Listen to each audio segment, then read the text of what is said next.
When people think of the Samaritan Center, lots of times they think of our store, our thrift store, they think of our social services. They don't think in terms of disaster response. However, starting back with Hurricane Katrina, the Samaritan Center has actually been able to be involved in quite a few disasters that have struck the United States and abroad since that time. And most recently, when Hurricane Harvey struck, of course, initially, everyone is focused on the rescue and recovery and sheltering. But phase 2 of any disaster is always the cleanup. And so we actually did the same thing back when Hurricane Sandy hit up in New York and New Jersey. And that was to do a drive to collect specific items for flood cleanup.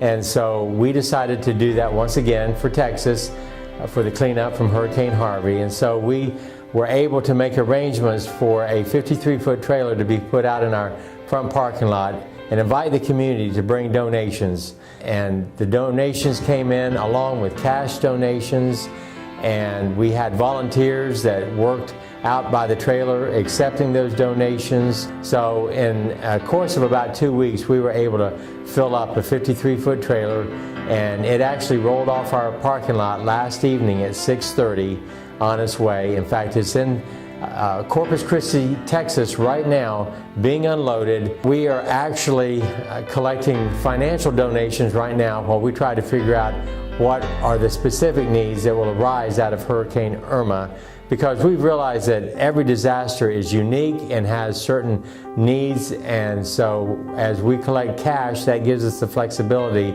to help in whatever way is needed. So you can either come by to the front office and make a donation, you can mail us in a check, or you can go online to our site where you can donate right online. But again, designate the funds that they are for disaster and not for general social services.